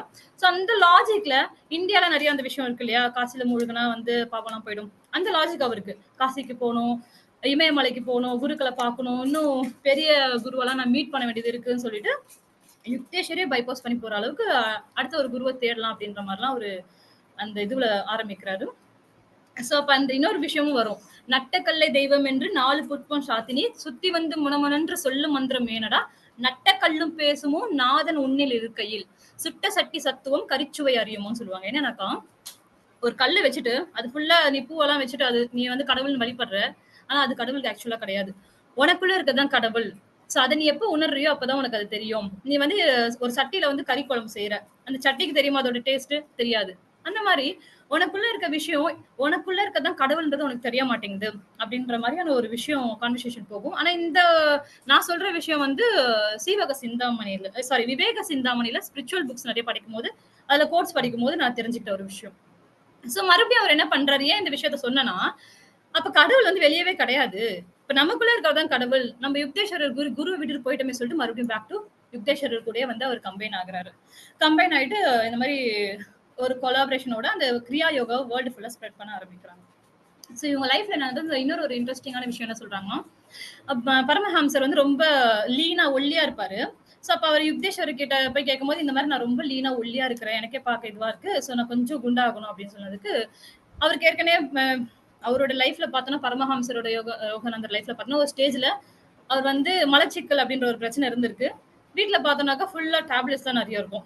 சோ அந்த அளவுக்கு ஒரு ஸ்டேஜ்ல இருந்த ஒரு பெர்சன். அப்புறம் அந்த கிரியான்ற ஒரு யோகாவ சொல்லிக் குடுக்குறாங்க. அந்த யோகா மூலியமா அவர் என்ன பண்றாருன்னா, செல்ஃப் ரியலைஸ் பண்றாரு. நான் யாரு? நான் எதுக்காக பிறந்திருக்கேன் இந்த உலகத்துல? நான் எதுக்கு படைக்கப்பட்டனோ, அந்த வேலை முடிஞ்சுதா? அப்படின்ற மாரியான விஷயம்லாம் அவரு அடிக்கடி கிராஸ் செக் பண்ணி செல்ஃப் ரியலைஸ்லாம் பண்ணிட்டு வராரு. சோ அப்படி பண்ணிட்டு இருக்கும்போது தான் அவருக்கு ரியலைஸ் ஆகுது. ஓகே. நம்ம வந்து நெகட்டிவ் தாட்ல இருக்கோம்ன்ட்டு. அப்ப யுக்தேஸ்வரரே சொல்றாரு. "நீ ரொம்ப மைண்ட நெகட்டிவா வச்சுக்கிற. அ ஏதோ ஏதோ ஒல்லியா இருந்தா என்ன இப்ப? லீனா இருந்தா என்ன? ஒரு இன்ஃபீரியாரிட்டி காம்ப்ளெக்ஸ். கடவுள் வந்து ஒரு ஒரு உருவம் குடுத்திருக்காரு. ஏதோ ஒரு பொருள படைச்சிருக்காரு. ஏதோ ஒரு மனுஷன படைச்சிருக்காரு. ஏதோ ஒரு ரீசன் இருக்கும். சோ வந்து உனக்கு குண்டாகணுமா இப்ப? நீ மைண்ட்ல என்னன்னா குண்டாயிடுவ அப்படின்னு சொல்றாரு. ஏன் அவ்ளோ ஸ்ட்ராங்கா யுக்தேஸ்வர் சொல்றாருன்னா, அவரோட லைஃப்லயும் அதே விஷயம் தான் நடந்தது. யுக்தேஸ்வர் வந்து லாஹரி மகாசாயர் கிட்ட இருந்து கிரியா யோகாவ கத்துக்கிட்டாரு சொன்னேன். யுக்தேஸ்வர் அவருக்கு சீடரா போகும்போது, இதே மாரி தான் இருந்திருக்காரு. யுக்தேஸ்வர் வந்து ரொம்ப ஒல்லியா, லீனா இருந்திருக்காரு. அவர்கிட்ட லாஹரி மகாசாயர் கிட்ட போகும்போது, "நீ ரொம்ப லீனா இருக்க அப்படின்னு ஃபீல் பண்ற நீ ரொம்ப அதிகமா. நீ வந்து நாளைக்கே உடம்பு உனக்கு நல்லா சரியாயிடும். நீ சூப்பரா வந்துருவ" அப்படின்னு சொல்லி லாஹரி மகாசாயர் யுக்தேஸ்வர் கிட்ட சொல்லி அனுப்பிச்சுடுறாரு. அத பத்தியே யோசிச்சுட்டே இருந்து படுத்து தூங்கி எழுந்துட்டு மறுநாள் பார்க்குறாரு, உடம்புலாம் கொஞ்சம் ஃபேட் ஆயிடுச்சு. பாடி ரொம்ப கிளியரா இருக்கு. ரொம்ப மைண்ட்லாம் ரொம்ப கிளியரா இருக்கு. மறுபடியும் யார்கிட்ட போறாரு? லாஹரி மகாசாயர் கிட்ட போறாரு. போயிட்டு நீங்க சொன்ன வார்த்தை அப்படியே பளிச்சிடுச்சு. நான் வந்து நல்லா ஆயிட்டேன் அப்படின்றாரு. உடனே லாஹரி மகாசாயர் என்ன பண்றாரு? நாளைக்கே நீ நோய்வாய்ப்படுவ அப்படின்னு சொல்லிறாரு. நாளைக்கே உனக்கு மறுபடியும் ப்ராப்ளம் வரும் அப்படின்றாரு. இதே யோசிச்சுட்டு இருக்காரு. என்னடா குரு இப்படி சொல்லிட்டாரே அப்படின்னு சொல்லிட்டு. யோசிச்சுட்டே இருந்தா அவர் வீட்ல போய் தூங்கி எழுந்துக்கிறாரு. மறுநாள் பார்த்தோம்னா ரொம்ப முடியாம போயிடுது. எழுந்து கூட வர முடியல குருவ பார்க்கறதுக்கு அந்த நிலைமையில போயிடுறாரு. அதுக்கப்புறம் மறுபடியும் குரு வந்து பார்க்கும்போது இவருக்கு கோவம் வந்துருது. நீங்க சொன்ன வார்த்தை தான் பளிச்சிருச்சு அப்படின்னு சொல்லிட்டு. அப்ப வந்து லாஹரி மகாசாயர் ஒரு விஷயம் சொல்றாரு. நம்ம இந்த இடத்துல யோசிக்கணும். உன் மைண்ட்ல நீ எத நினைக்கிறியோ, நீ அதுவா தான் இருப்ப. விவேகானந்தர் சொல்ற மாரி ஒரு விஷயம் தான். உன் மைண்ட்ல வந்து நீ கரெக்ட்டா நான் நல்லா இருக்கேன், நான் ஹெல்த்தியா இருக்கேன், நான் ஹேப்பியா இருக்கேன் அப்படின்னு நினைச்சனா, லைஃப் லாங் நீ அப்படியே தான் இருப்ப. உனக்கு அது பாசிட்டிவ் எனர்ஜி கிரியேட் ஆயிட்டே இருக்கும். இல்ல நான் ஏதோ ஒரு சின்ன குறைய வச்சுட்டு இன்ஃபீரியாரிட்டி காம்ப்ளெக்ஸ்ல நெகட்டிவாவே நீ போன அப்படின்னாக்க, உன் லைஃப்பும் அப்படிதான் இருக்கும்னு சொல்றாரு. சோ அந்த power of thought, power of பிரெயின்னு சொல்லுவாங்க அந்த விஷயம்லாம். சோ அந்த விஷயம்லாம் கிரியா மூலியமா அவருக்கு வந்து கிளியர் ஆக ஆரம்பிக்குது. சோ லாஹிரி மகாசாயர் கிட்ட அவருக்கு நடந்த விஷயங்கள் இதெல்லாம். அதுக்கு அடுத்து பார்த்தீங்கன்னா சாரி யுக்தேஸ்வர் கூட நடந்த விஷயங்கள் இது. லாஹிரி மகாசாயர பத்தி சின்ன ஒரு ஹிண்ட் மட்டும் சொல்றேன். அவர் எந்த மாரியான ஒரு பெர்சன் சொல்லிட்டு. இப்ப அவரு வந்து ஒரு ஃபோட்டோ எடுக்கிறதுக்கு ஒரு பெர்சன் போறாரு. எப்படியாவது இவர வந்து இவரோட ஃபோட்டோவே எங்கேயுமே கிடைக்காது. லாஹரி மகாசாயர்து. எப்படியாவது இவர் ஒரு ஃபோட்டோ எடுத்துடணும் அப்படின்னு நினைக்கிறாரு. கடைசியில வந்து லாஹரி மகாசாயர் ஃபோட்டோகிராஃபர் கிட்ட சொல்லிட்டாரு, "ஃபோட்டோ என்ன எடுக்காத" அப்படின்ட்டாரு. கேங்கா இன்னைக்கு உட்கார வச்சு அந்த ஃபோட்டோகிராஃபர் கேட்காம ஃபோட்டோ எடுத்துட்டாரு. எடுத்துட்டு அது அப்பலாம் வாஷ் தானே பண்ணுவாங்க. அப்படின்ட்டு வாஷ் பண்ணி பார்க்கும்போது இவரோட ஃபோட்டோ மட்டும் காணோம். சோ அப்ப உடனே போய் கேட்கறாரு, "என்ன மன்னிச்சுடுங்க. இந்த மாரி நான் ரொம்ப தலகணத்துல பண்ணிட்டேன். உண்மையிலேயே எங்களுக்கு வந்து உங்களோட ஃபோட்டோ வேணும்." அப்படின்னு கேட்கும்போது, "நீ நாளைக்கு வா" அப்படின்னு சொல்லி அனுப்பிச்சுடுறாரு. மறுநாள் போயிட்டு அந்த அவர் ஃபோட்டோ எடுக்கும்போது, இவருடைய புகைப்படம் ஒண்ணு ரிஜிஸ்டர் ஆகுது. இதுவரைக்கும் அந்த ஒரே ஒரு ஃபோட்டோ தான் இருக்கு. லாஹரி மகாசயரோட ஃபோட்டோ. லாஹரி மகாசயரோட ஃபோட்டோ பார்த்தீங்கன்னா, அந்த ஃபோட்டோ அந்த ஃபோட்டோ மூலியமா இவரு பரமஹம்ச யோகானந்தரோட லைஃப்ல ஒரு சேஞ்ச் வந்தது. அத நான் சொல்றேன். பரமஹம்ச யோகானந்தர் வந்து 8 வயசு இருக்கும்போது, ஆசியா காலரா அப்படின்னு சொல்லிட்டு ஒரு நோயால நோய்வாய்ப்படுறாரு. அந்த மாரி ஆகும்போது என்ன ஆயிடுச்சுன்னா, படுத்த படுக்கை ஆயிடுறாரு. பேசவே முடியல. கைய கூட தூக்க முடியல. அந்த சிச்சுவேஷன்ல இருக்கும்போது 8 வயசுலலாம் அவங்க அம்மா இருந்தாங்க. 11 வயசுல தான் இறந்துட்டாங்க. அந்த சிச்சுவேஷன்ல இருக்கும்போது என்ன ஆகுது, கையெல்லாம் தூக்க முடியாம போயிடுது. அப்ப அவங்க அம்மா வந்து டாக்டர்ஸ்லாம் எதுவுமே பண்ண முடியாதுன்னு சொல்லிட்டாங்க. அவங்க அம்மா என்ன சொல்றாங்க, இந்த போட்டோவை பார்க்க சொல்றாங்க. அந்த போட்டோ இவங்களுக்கு யாரு குடுத்தாங்க பேரண்ட்ஸ்க்கு பார்த்தீங்கன்னா, லாஹரி மகாசாயர் கையால அவரே குடுத்திருக்காரு ஒரு சின்ன போட்டோ. அது வந்து செவுத்துல மாட்டியிருக்கு. அத பார்த்து ப்ரே பண்ண சொல்லிட்டு ஒரு கஞ்சாடையிலே சொல்றாங்க. அத பார்த்துட்டு ப்ரே பண்ண அடுத்த செகண்ட் அவர் எழுந்து போயிட்டு அந்த போட்டோவ கீழ குனிஞ்சு வணங்குறாரு. அந்த அளவுக்கு உடம்பு சரியாயிடுச்சு அப்படின்ற ஒரு விஷயமும் சொல்றாங்க. சோ அந்த மாதிரியான போட்டோவும் நான் உங்களுக்கு டிஸ்ப்ளே பண்றேன். அந்த போட்டோ வெரி ரேர். அந்த ஒரு விஷயம் தான் இருக்கு. நெட்ல அத பண்ணி கொஞ்சம் மாடுலேட் பண்ணலாம் போட்டிருப்பாங்க. சோ அந்த போட்டோவும் நான் காட்டுறேன். நெக்ஸ்ட் யாரு அப்படின்னு பாத்தீங்கன்னாக்கா பாபா மகாவதார். பாபா மகாவதார் தான் நம்ம பார்த்திருப்போம் இந்த பாபா படத்துல. அதுல ஒரு சீன் ஒண்ணு வரும். என்னது அந்த பட்டம் பட்டம் பறந்துட்டே இருக்கும். இவர் போயிட்டு இவருக்கு வந்து ஒரு மந்திரம் சொல்லுவாரு. அந்த பட்டம் என் கைக்கு வரணும் அப்படின்னு சொல்லிட்டு எங்கெங்கயோ வீட்டுக்குள்ள எல்லாம் போவாரு, எங்கெங்கயோ போவாரு. பட்டம் கைக்கு வந்துரும் இல்லையா? அது பார்க்கும்போது கொஞ்சம் ஃபன்னா இருக்கும். ஆனா ரியலா யோகானந்தாவோட லைஃப்ல நடந்த ஒரு விஷயம். அவர் வந்து அவருக்கு யோகானந்தாக்கு ஒரு காளியோட படம் ஒண்ணு கிடைக்குது. ஒரு போட்டோ. அந்த போட்டோவ கொண்டு வந்து அவர் வீட்ல மாட்டிர்றாரு. இப்ப காளி எனக்கு எது கேட்டாலும் குடுப்பாங்க. சின்ன பிள்ளை தானே 8 இயர்ஸ், 9 இயர்ஸ். காளி எனக்கு எது கேட்டாலும் குடுப்பாங்கன்னு ஒரு ஆன்மீகத்துல ஒரு அவர் தாட் எல்லாமே அவரோட தாட் தான்.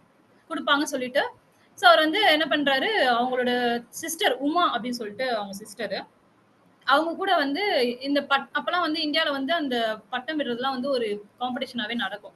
அந்த மாரி பண்ணும்போது என்ன ஆகும், ஒருத்தரோட பட்டத்த இன்னொருத்தர் கட் பண்ணுவாங்க. காம்படிஷன் பண்ண டீல் கட் பண்ணும்போது என்ன ஆகும்னா, அது காத்துல பறந்து போகும். சோ இது அப்புறம் லாஸ்ட்ல யாரு கட் ஆகாம இருக்குதோ அவர் தான் வின்னர்ன்ற மாரி.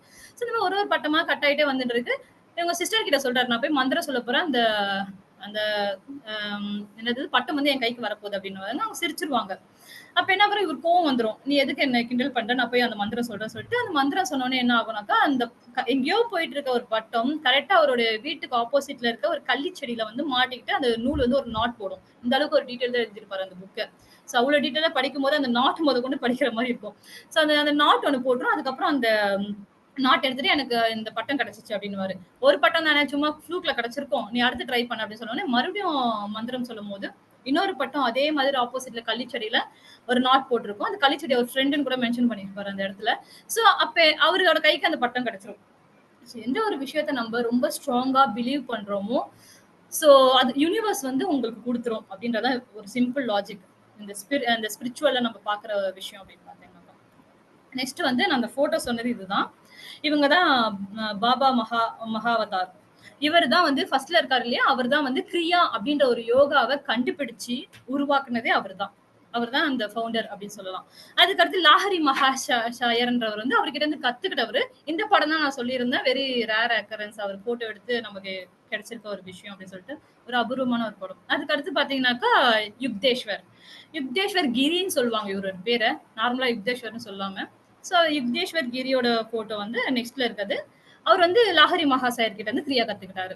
பரமஹம்ச யோகானந்தர் கடைசியா வந்து யுக்தேஸ்வர் கிட்ட இருந்து இவர் கத்துன்றாரு. இந்த மாதிரி நிறைய யோகிகளை சந்திச்சு சந்திச்சு கடைசியா தன்னோட குரு யாருன்றத பரமஹம்ச யோகானந்தர் வந்து கண்டுபிடிச்சு முடிச்சிருவாரு. சோ இன்னுமே இந்த புக் நிறைய போகும். பட் இதுல இருந்து நம்ம என்ன கத்துக்கணும்? ஓகேவா? சோ புக்ல இந்த புக்கு பாத்தீங்கன்னாக்கா ரொம்ப டீடைல்டா இருக்கும். ஒரு ஒரு விஷயம் நான் சொன்ன அந்த நாட் போறது முதற்கொண்டு ரொம்ப டீடைல்டா இருக்கும். சில காமெடிஸ்லாம் ஜோவியலா தான் போயிருக்கும் அந்த புக்கு. சில இடத்துல கொஞ்சம் ஃபேண்டஸியா இருக்கும். இந்த புக்ல இருந்து நம்ம என்ன கத்துக்கிறோம்? அதுதான் நம்மளோட அடுத்த ஸ்டெப்.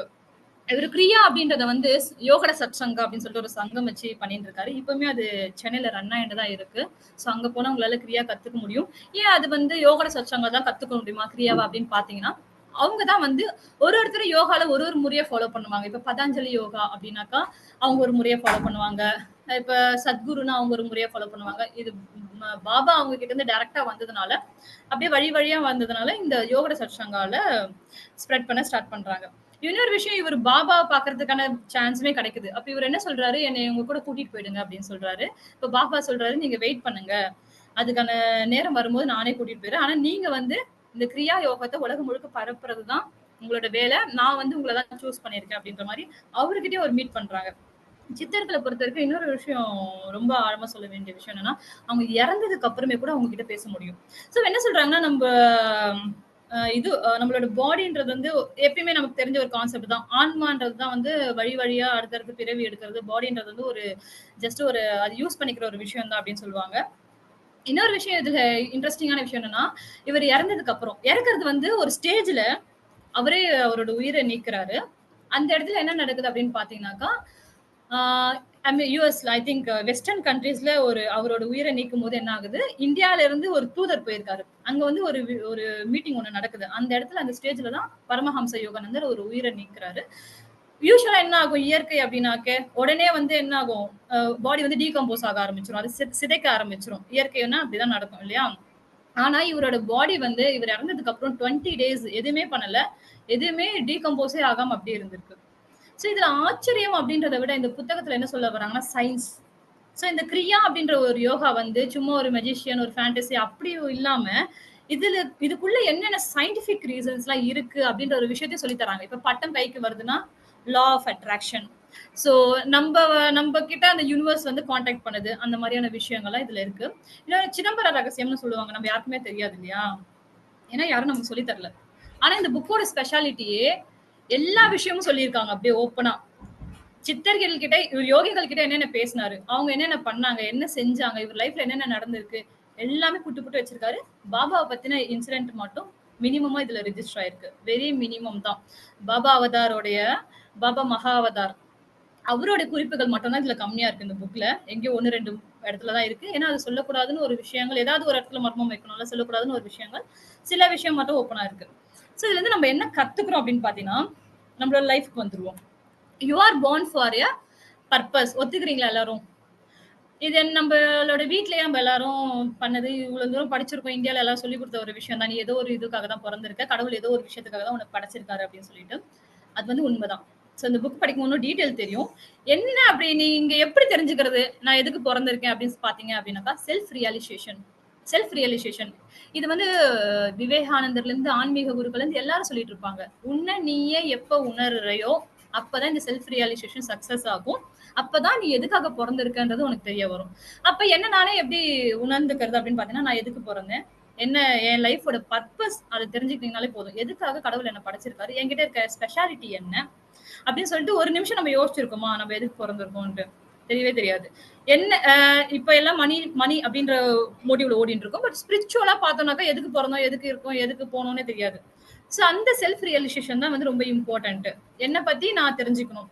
ஏன் அப்படி சொல்றாரு அப்படின்னு பாத்தீங்கன்னா, எந்த ஒரு மனுஷன் அவனை பத்தி நல்லா தெரிஞ்சு இருக்காங்களோ, அவங்க வந்து இந்த வேர்ல்டே இன்ஃப்ளூயன்ஸ் பண்ண முடியும். என்டையர் வேர்ல்டே இன்ஃப்ளூயன்ஸ் பண்ண முடியும்.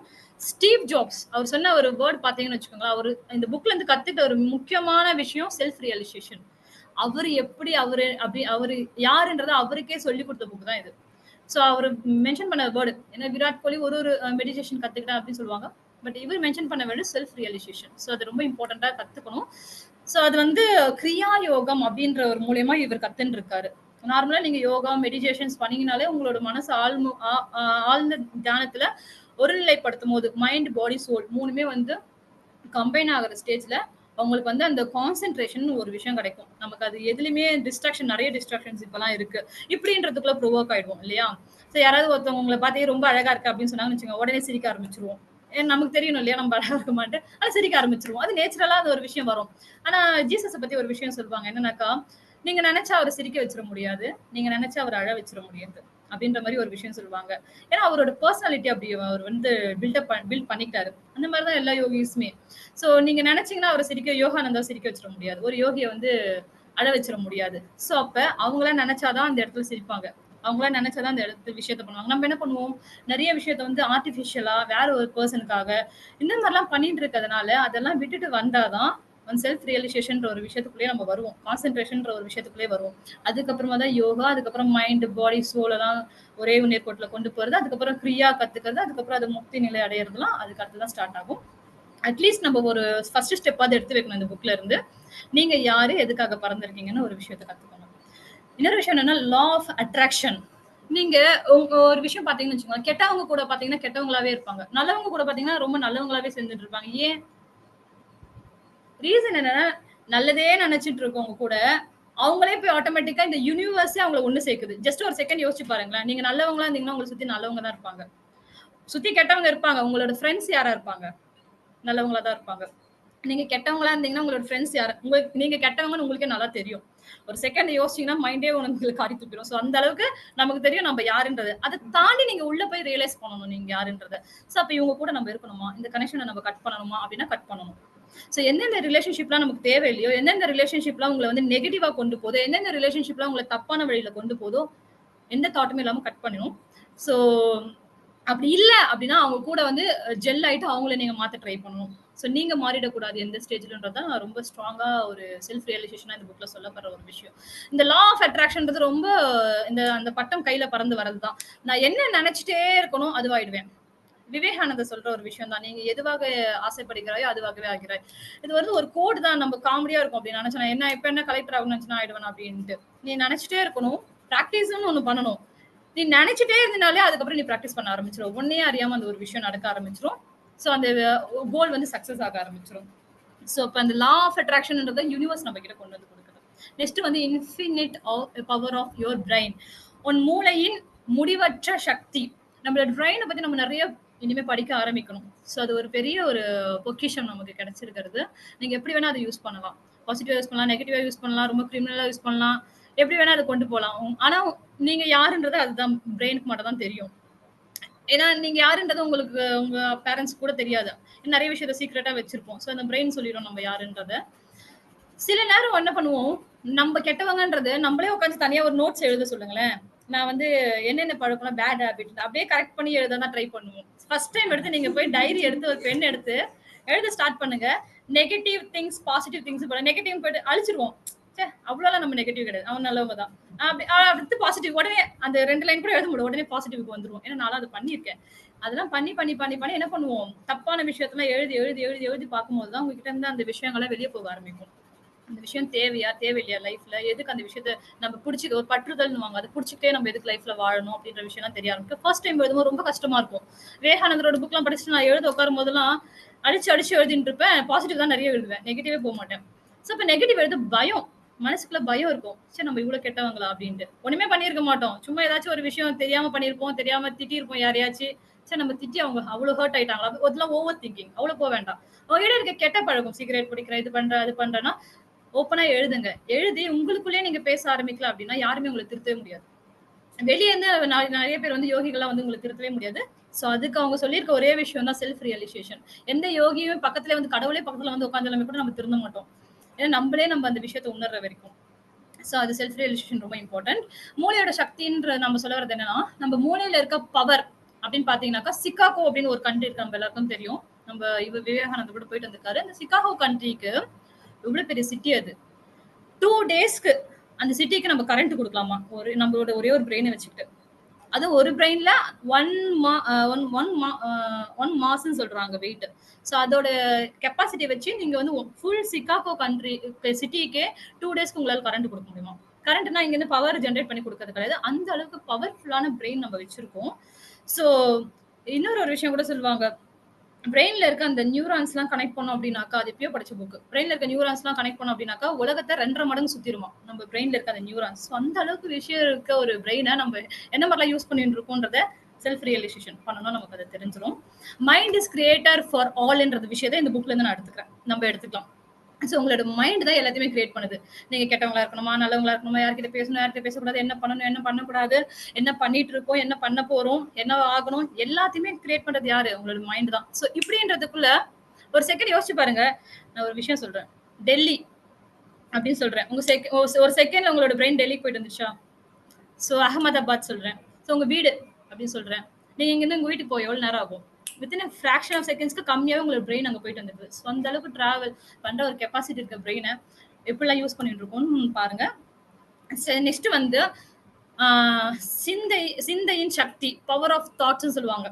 ஏற்கனவே சொன்ன அதே ஒரு விஷயம் தான். அதாவது என்ன சொல்ல வரோம்னா, தாட் இஸ் எவ்ரி திங். எண்ணம் போல் வாழ்க்கைன்னு சொல்லுவாங்க இல்லையா. இப்ப இந்த புக் ரிவ்யூ முடிய போது அந்த வேர்டை கொஞ்சம் ரீகால் பண்ணுங்க. எண்ணம் போல் வாழ்க்கை அப்படின்றது உங்களுக்கு என்னவா ஒரு பெர்ஸ்பெக்டிவ்ல அது தோணுது அப்படின்னுட்டு. நம்ம என்ன நினைக்கிறோமோ அதுதான் நம்ம லைஃப். இது எல்லா ஆக்டர்ஸும் மைக்ல சொல்லிட்டு இருப்பாங்க ஸ்டேஜ்ல. ஸோ அந்த புக் படிச்சுட்டு சொல்லும் போது அது வேற மாதிரி இருக்கும், புக் ரிவ்யூ கேட்டு சொல்லும் போது அது வேற மாதிரி இருக்கும். ஸோ அந்த வேர்டை படிக்கும் போது வேற மாதிரி இருக்கும். ஸோ எல்லாத்துக்கும் காரணம் நம்மளோட பிரெயின் தான். நெக்ஸ்ட் வந்து இன்னொரு விஷயம் ரொம்ப சூப்பரான ஒரு விஷயம், வாழ்க்கையை மகிழ்ச்சியுடன் வாழுங்கள். Living life with happiness. யாரெல்லாம் ஹாப்பியா இருக்கீங்க கை தூக்குங்க. ஒருத்தன் தூக்க மாட்டான், ஒரே ஒரு பொண்ணு தான் தூக்குறோம். ஏன்னா நம்ம வெளியே சொல்ல மாட்டோம். சரி யாரெல்லாம் ரொம்ப கவலையா இருக்கீங்க கை தூக்குங்க. இங்க ஒருத்தர் தான் மீதி யாரும் கைய தூக்கல. என்ன தூக்கலாமா வேண்டாமான்னு யோசிச்சுட்டு இருக்காங்க. சோ என்னன்னா, நம்ம ஆக்சுவலி ஹேப்பியா தாங்க இருக்கோம். நமக்கு லைஃப்ல வேற எந்த பிரச்சனையும் பொறக்கும்போது தனியா தான் பொறந்தேன். போய் சேரும்போது தனியா தான் போய் சேர போறோம். நமக்கு லைஃப்ல சாதிக்கணும், பெருசா ஏதாச்சும் இருக்கணும் எந்த ஒரு விஷயமும் கிடையாது. தனியா அந்த யோகா பண்ணி மணி நோக்கி தானே எல்லாரும் ஓடிட்டு இருக்கோம். அப்புறம் குழந்தை, குட்டி, ஃபேமிலி அதெல்லாம் நம்மளா வந்து செட் பண்ணிக்கிற ஒரு விஷயம். சோ ஒரு ஆத்மா அப்படின்னு பாத்தீங்கன்னா, தனியா தான் பிறப்பெடுக்குது. தனியா தான் வந்து அதோட முடிவ தேடிக்குது. அடுத்த ஒரு பிறப்புக்கு போய் சேருது. அப்படி இருக்கும்போது நம்ம ஹேப்பியா இருக்கோம் சொல்றதுல நமக்கு என்ன பிரச்சனை இப்ப? அது எனக்கு சீரியஸா புரியவே இல்ல. சோ எல்லாருமே பாருங்களேன், ஒரு செகண்ட் நீங்க இந்த புக் ரிவ்யூ முடிஞ்சோனே போய் யோசிச்சு பாருங்க. நம்ம ஹேப்பியா இருக்குமா அப்படின்னு கேட்டா, டெஃபினட்டா எல்லாரும் ஹேப்பியா தான் இருப்போம். அத வெளிய சொல்லிக்க மாட்டோம். என்ன பண்ணுவோம் அதுக்கு பதிலா, நமக்கு என்ன கஷ்டம் இருக்கு அத தான் தேடுவோம். ஹேப்பியா இருக்கீங்களா கேட்ட உடனே என்ன நமக்கு கஷ்டம் எங்க இருக்குன்னு தானே தேட ஆரம்பிச்சோம். ஆமா நம்மளோட ஹேப்பினஸோட லிஸ்ட்டே போட மாட்டோம். சோ அந்த ஒரு விஷயம்லாம் இல்லாம ஒரு யோகியா என்ன சொல்றாருன்னா, லைஃப ஹேப்பியா லீட் பண்ணுங்க அப்படின்றத பரமஹம்ச யோகானந்தாவே அதுதான் சொல்லியிருக்காரு. லைஃப்ல ஹேப்பியா இருங்க. எல்லாரையும் ஹேப்பியா வச்சுக்கோங்க. நீங்க மத்தவங்கள ஹேப்பியா வச்சுக்கினீங்கன்னா, அதோட லா ஆஃப் அட்ராக்ஷன் உங்களுக்கே ரிஃப்ளெக்ட் ஆகுமா. தன்வினை தன்னை சுடும்னு சொல்லுவாங்கல்ல, அதே கான்செப்ட் தான் எல்லாமே. சோ நீங்க எவ்வளவுக்கு எவ்வளவு மத்தவங்கள ஹேப்பியா வச்சுக்கிறீங்களோ, அந்த சோல், அந்த ஆத்மா வந்து ஹேப்பி ஆயிடுச்சுன்னா, அது ஒரு பாசிட்டிவ் வைப்ப, அந்த பாசிட்டிவ் எனர்ஜிய உங்களுக்கு ரிலீஸ் பண்ணும். சோ அது வந்து இந்த யுனிவர்ஸ்ல உங்களுக்கு கிடைக்க நெறைய சான்சஸ் இருக்கு. நெறைய சான்சஸ் இல்ல 100% சான்சஸ் இருக்கு. சோ அதனால லைஃப் வந்து ஹேப்பியா லீட் பண்ணுங்கன்னு சொல்றாங்க. பிரசன்ட் பாஸ்ட் உங்க கையில கிடையாது. ஃபியூச்சர் உங்க கையில கிடையாது. சோ அப்படி இருக்கும்போது 2 தடவ நம்ம யோசிச்சுட்டே இருப்போம். இங்க நடக்கிறத விட்டுருவோம் இல்லையா? சோ இப்போ புக் ரிவ்யூ போயிட்டு இருக்கும்போது உட்காந்து லேப்டாப்ல ஒர்க் பண்ற மாதிரி தான். சோ பிரசன்ட்ல என்ன பண்ணணுமோ அதை மட்டும் நம்ம பண்ணா போதும். அதுக்கடுத்து வந்து சேவையில் இருப்பது, being in service. God grace நம்ம எல்லாருமே ஒரு என்ஜிஓல நமக்கே தெரியாம ஒரு சர்வீஸ் யாருக்கோ ஒன்னுத்துக்கு மூலியமா பண்ணிட்டு இருக்கோம். இது பண்ணும்போது ரொம்ப ஆத்மார்த்தமா பண்ற ஒரு விஷயமா பண்ணணும். செல்ஃப்லெஸ்ஸா ரொம்ப செல்ஃபிஷா இல்லாம நார்மலாவே சர்வீஸ் பண்றவங்களோட கிட்ட நீங்க பேசுனீங்கன்னா அவங்க எவ்வளவு பியூரான ஒரு குட் சோல்னு சொல்லுவாங்க இல்லையா அந்த மாதிரியான ஒரு பர்சன் தெரியும். ஸோ அந்த மாதிரி தான் நம்ம இருக்கோமான்னு ஜஸ்ட் ஒரு ரீகால் பண்ணிக்கோங்க. எந்த சண்டையும் போடாம எதுவும் பண்ணாம எல்லாருக்கும் நல்லதே பண்ணிக்கிட்டு அப்படி இருக்குமான்னு ரீகால் பண்ணிக்கணும். நெக்ஸ்ட் வந்து வெற்றியின் விதிமுறை, தி லா ஆஃப் சக்சஸ். சக்சஸ்க்கு வந்து நிறைய ஸ்டெப்ஸ் எல்லாம் போடுவாங்க. இது பண்ணா சக்சஸ் ஆயிடலாம், அது பண்ணா சக்சஸ் ஆயிடலாம், ஒண்ணுமே கிடையாது. நம்மளோட மைண்டை வந்து நம்ம என்ன மாதிரி டிசைன் பண்றோமோ அவங்களோட மைண்டை நீங்க என்ன மாதிரி டிசைன் பண்றீங்களோ அந்த டிசைன் தான் உங்களுக்கு ரிஃப்ளெக்ட் ஆகும். அதுதான் சக்சஸ் ஆகும். இப்போ நான் வந்து இந்த புக் ரிவ்யூ ப்ரிப்பேர் பண்ணும்போது நான் இவ்வளவு தூரம் ப்ரிப்பேர் பண்ண நான் நினைக்கவே இல்லை. பட் கான்ஃபிடென்ட் இருந்தது. கண்டிப்பா என்னால் பண்ண முடியும். ஏன்னா இந்த புக் வந்து ஒரு 11 இயர்ஸ் முன்னாடி நான் அந்த புக்கு படிச்சேன். ஒரு 1 டே எனக்கு டைம் எடுத்தது. இந்த 750 பேஜஸ் எனக்கு முடிக்கிறதுக்கு.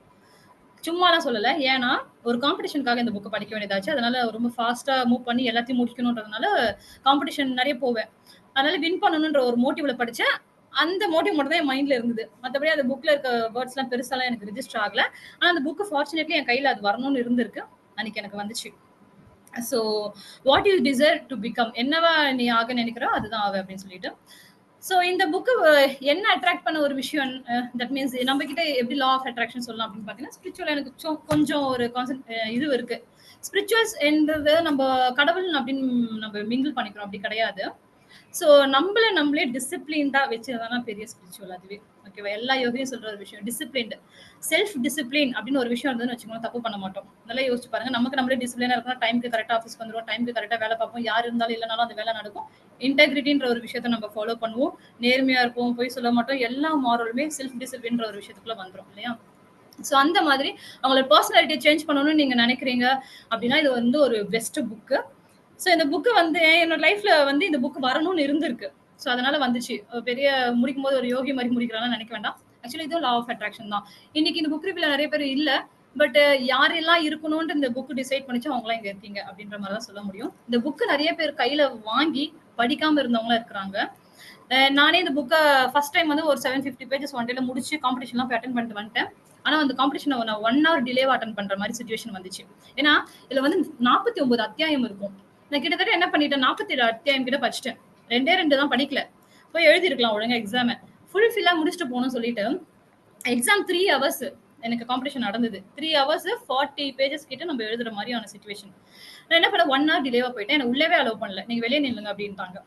ஸோ அதுக்கப்புறம் சார் கிட்ட ரெக்வஸ்ட்லாம் பண்ணதுக்கு அவரே வந்தாரு. அம்மா நீ போமா, நீ எதுக்கு ரெக்வஸ்ட் பண்ண, நீ போய் எழுது நான் பாத்துக்கிறேன் அப்படின்ட்டு வந்து அப்புறம் எழுதுனா ரொம்ப ஃபாஸ்டா எழுதி அடிஷனல் பேப்பர்லாம் எழுதி வாங்கி எழுதி முடிச்சேன்.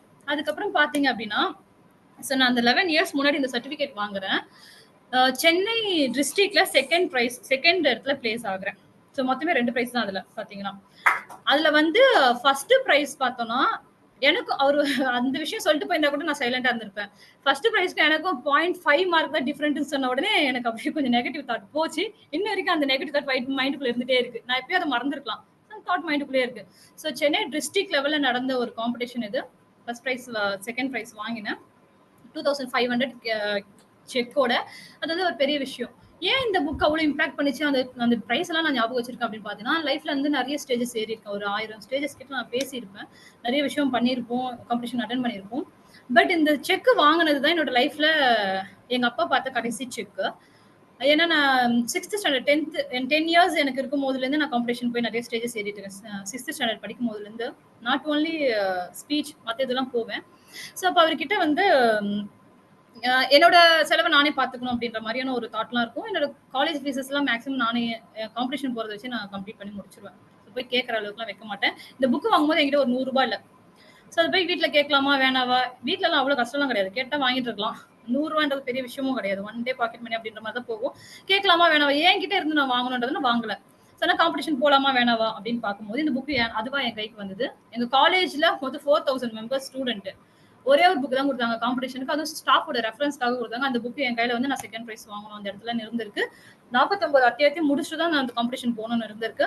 ஸோ இந்த மாதிரி விஷயங்கள்லாம் நடந்தது. லாஸ்டா எங்க அப்பா கிட்ட நான் கொண்டு போய் சப்மிட் பண்ண செக் அந்த 2500 செக் தான்.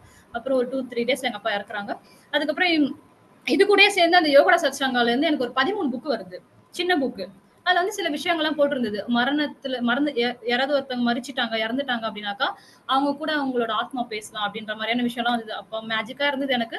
ஸோ அதெல்லாம் படிக்க அந்த இதுல இருந்து அந்த இழப்புல இருந்து கொஞ்சம் வெளியே வரதுக்கான ஒரு இன்ஸ்பயரா இருந்ததுனால, இந்த புக் ரிவ்யூவை நான் வாலண்டியரா தான் கேட்டு வாங்கியிருந்தேன். ஏன்னா இந்த புக்ல நம்ம படிச்ச விஷயம் மத்தவங்களுக்கு போய் சேரணும்.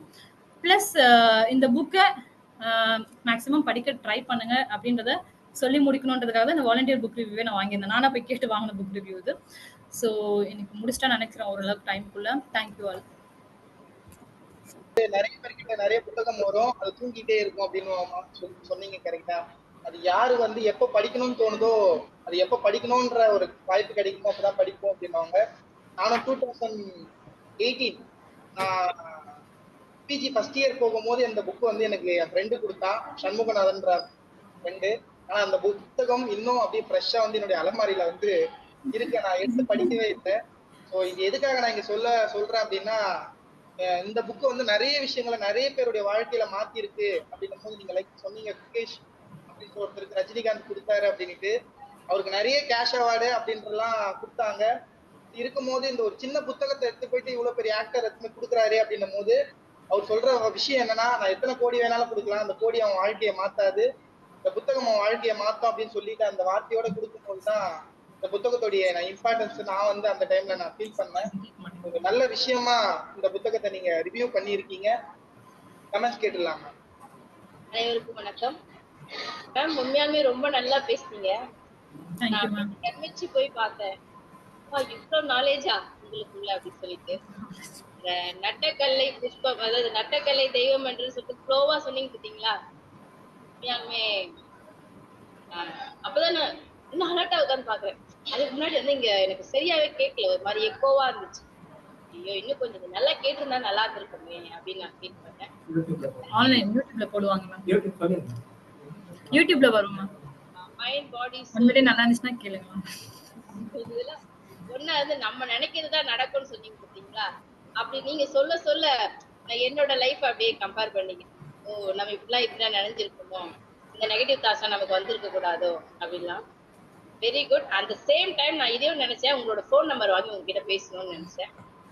தேங்க்யூ. ஷேர் யார் பேர் என்னது? இவங்க ஜானகிராமன் சார் கிட்ட வாங்கிக்கோங்க. Okay thank you. Thank you Gajalakshmi ma'am. Next Sasikala ma'am, பிரைமரியில இருந்து சசிகலா மேம் வந்து அவங்களுடைய கமெண்ட் சொல்லுவாங்க.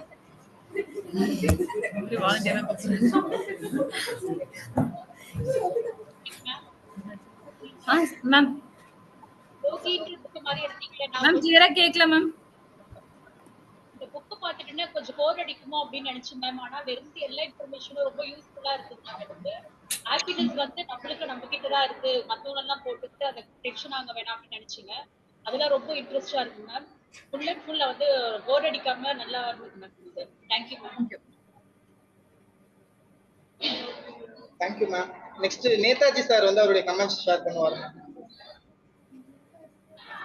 சார்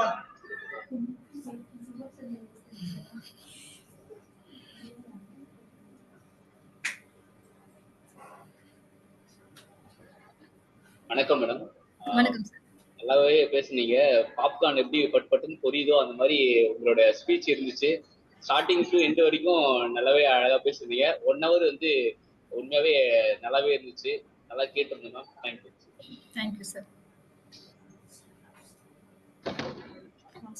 பேபி ரமணி மேம் வந்து அவங்களுடைய கமெண்ட் சொல்லுவாங்க. சார் அவங்களா வராங்களா நீங்க கூப்பிடுறீங்களா? மாட்டாங்க மேம், நாங்களே தான். Okay okay sir.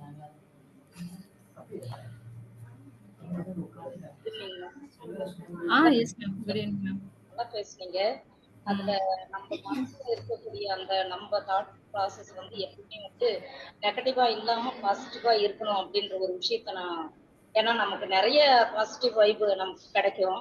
ஆனா நம்மளோட எண்ணங்கள் எப்பயுமே வந்து நெகட்டிவ் நோக்கி தான் இருக்கும். இன்னைக்கு இந்த கஷ்டம், இது எப்படி சார்ட் அவுட் பண்றது, இல்லை எப்படி ஃபேஸ் பண்றது அப்படின்னு. அப்ப நான் நினைச்சுக்கிட்டேன், ஓகே இனிமே நம்ம வந்து எப்பவுமே வந்து பாசிட்டிவ் தாட்டை தான் நம்ம எடுத்துக்கணும் அப்படின்ட்டு. அப்புறம் வந்து இன்னொன்னு வந்து நம்ம என்ன நினைக்கிறோமோ அது ஆகும்ன்றதுக்கான ஒரு கனெக்டா சொன்னீங்க. இந்த பட்டம் விஷயம் சொன்னீங்க.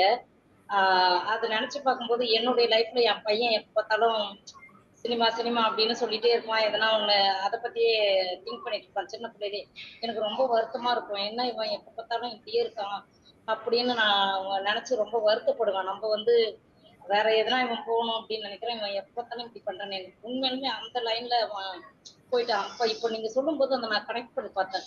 ஒருவேளை இந்த மாதிரி நம்ம தாட் எப்பவுமே எதை நோக்கி இருக்கோ அதை நோக்கி நம்மள அழைச்சிட்டு போதா, இல்ல நம்ம எப்படி அது சொல்றதுன்னு எனக்கு தெரியல, கன்வே பண்றதுன்னு.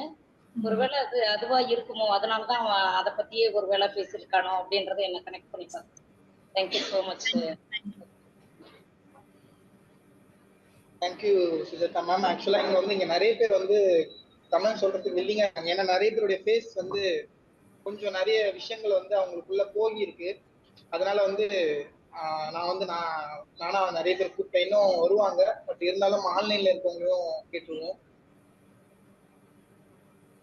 அதர் சென்டர்ஸ்லாம் ஜாயின் பண்ணிருக்கீங்க. இருந்து good evening. Good evening ma'am.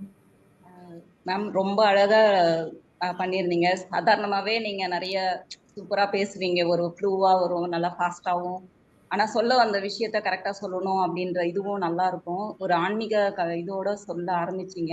அதே மாதிரி ஒரு அரிய புகைப்படங்கள் எல்லாம் செலக்ட் பண்ணி அதெல்லாம் தேடி வச்சு நமக்கு அந்த நாங்கெல்லாம் பார்க்க முடியாத பிக்சர்ஸ் எல்லாமே நல்லா போட்டு காமிச்சு இதுவா பண்ணியிருந்தீங்க. அதே மாதிரி நாம வந்து ரியலைஸ் பண்ணணும், நம்ம எதுக்காக இந்த உலகத்துக்கு வந்திருக்கோம் அப்படின்ற விஷயத்த நாமளே ரியலைஸ் பண்ற அந்த விஷயத்த எல்லாமே அழகா சொல்லியிருந்தீங்க. நிறைய விஷயம் ரொம்ப சூப்பரா இருந்தது மேம். Thank you so much. இன்னைக்கு book review. Thank you so much ma'am. Thank you. Thank you ma'am.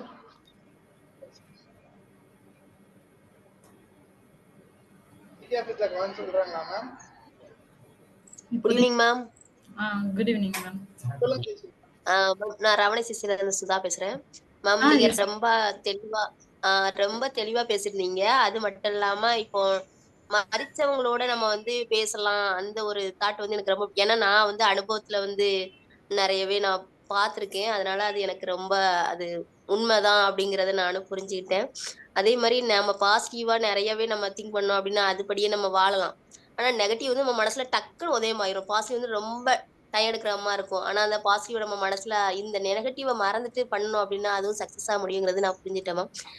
Thank you ma'am. நல்லா அழகா பேசியிருந்தீங்க. ரொம்ப ரொம்ப நன்றி ma'am. Thank you ma'am. Thank you ma'am. Thank you ma'am. Ma'am அங்க அவங்களுடைய கமெண்ட்ஸ் அங்க ஏதாவது இருக்குங்களா? ஜனகவலி மேம் வராங்க. ஒரு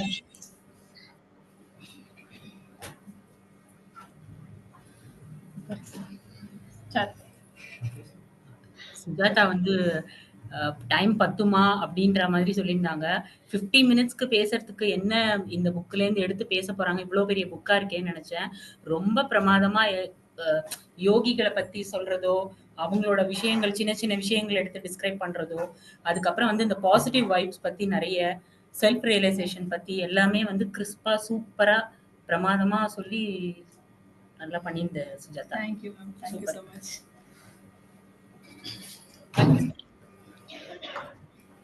மேம் அங்க கமெண்ட்ஸ் இருக்குங்களா? இல்லைன்னா நான் என்னுடைய கமெண்ட் சொல்லிடுறேன். சிட்டி ஆஃபீஸ்ல அவ்வளவுதாங்க sir. Sujatha ma'am special thanks ma'am. ஏன்னா நான் திருப்பி வந்து தூங்கின்னு இருக்க ஒரு புத்தகத்தை திருப்பி படிக்கணும் அப்படின்றதுக்காக ஆக்சுவலா உங்களுக்கு அந்த புக் ரிவ்யூ நீங்க கொடுக்கும் போது கூட எனக்கு அந்த விஷயம் தோணல. ஏன் அப்படின்றதுனால நீங்களும் வந்து நிறைய உங்களுடைய பள்ளி வாழ்க்கையில நிறைய மேடை ஏறி இருக்கீங்க. ஸோ என்னுடைய பள்ளி வாழ்க்கையிலும் நானும் ஏறாத மேடைகள் கிடையாது, படாத அசிங்கங்கள் கிடையாது. நிறைய விஷயங்கள் நிறைய மேடைகள்ல அவமானப்பட்டு ஒரு இந்த ஒரு பேச்சு வந்து பேசுறதுக்கு ஒரு அடித்தளமா இருக்கு. அதுவும் சேவாலியால வந்துதான் வந்து நான் +1 படிக்கும் போது தான் வந்து ஃபர்ஸ்ட் ஸ்பீச் கேஷ் அவார்ட்லாம் வாங்கினேன். +1 படிக்கும் போது இங்க நான் கேஷ் அவார்டே வாங்கினேன். அதுக்கப்புறம் நிறைய மேடைகள் என்னுடைய யூஜி பிஜி வாழ்க்கையெல்லாம் இருந்தாலும் இப்ப நீங்க சொன்ன விஷயங்கள் வந்து என்ன எனக்கு வந்து கத்துக் கொடுக்குது அப்படின்னு பாத்தீங்கன்னா, மைண்ட் மேட்டர் அப்படின்றதுதான். நம்முடைய மைண்ட் தான் நம்மளுடைய வாழ்க்கையை தீர்மானிக்கக்கூடிய ஒரு விஷயம். நம்ம என்ன நினைக்கிறோமோ அதுவாதான் ஆகும். நம்முடைய எண்ணங்கள் என்னவோ அதுதான் உங்களுடைய வாழ்க்கையை தீர்மானிக்கும். பாசிட்டிவ் வைப்ரேஷன் அப்படின்றது வந்து சாதாரண விஷயம் கிடையாது. நம்முடைய மாணவர்கள் கிட்ட பேசும்போது கூட நேர்மறை எண்ணங்கள் என்பது வாழ்க்கையை நேரான பாதையில் கொண்டு செல்லும் அப்படின்றதுக்கான விஷயங்களை நான் மாணவர்கள் கிட்ட எல்லாம் சொல்லிக்கிட்டே இருப்பேன். ஏன் அப்படின்னா வாழ்க்கையில நம்ம விவேகானந்தர் கூட சொல்லுவாங்க, எண்ணங்கள் என்பது சங்கிலி போன்றது. அந்த சங்கிலிகளுக்கு இடைப்பட்ட அந்த பிணைப்புகள் தான் வாழ்க்கையை வந்து தீர்மானிக்குது. அந்த பிணைப்புகள் வந்து நேர்மறையா எதிர்மறையா அப்படின்றதுதான் வந்து உங்களுடைய வாழ்க்கையை தீர்மானிக்கும் அப்படின்ட்டு அவரும் சொல்லுவாரு. நீங்க ரொம்ப அழகா சொன்னீங்க. அந்த டைம்குள்ள அவங்க மேம் சொன்ன மாதிரி சர்வீஸை கொண்டு வந்தீங்க, உங்களுடைய பேஷனை கொண்டு வந்தீங்க, எல்லாமே நல்லா இருந்தது. எல்லாருமே சொல்லிட்டாங்க நீங்க ரொம்ப ஃபாஸ்டா போயிட்டீங்க, ஃப்ளூயன்ட் வந்து உங்களுக்கு நல்லா இருந்துச்சு அப்படின்ட்டு. அது எல்லாருக்குமே தெரிஞ்ச விஷயம். ஜனகவல்லி மேம் சொன்னாங்க 50 நிமிஷம் பேசுவீங்களான்னுட்டு. இந்த புத்தகம் 50 நிமிஷம் பேசக்கூடிய புத்தகம் கிடையாது, பெரிய புத்தகம். அத நம்மளுக்கு புரியுற மாதிரி கிறிஸ்பா சொல்லியிருக்காங்க. Special thanks Sujatha ma'am. தேவாலயாவின் சார்பாகவும் மேம் தேங்க்யூ. ஆன்சர் முடிச்சுக்கலாம் மேம். தேங்க்யூ. Yes, thank you.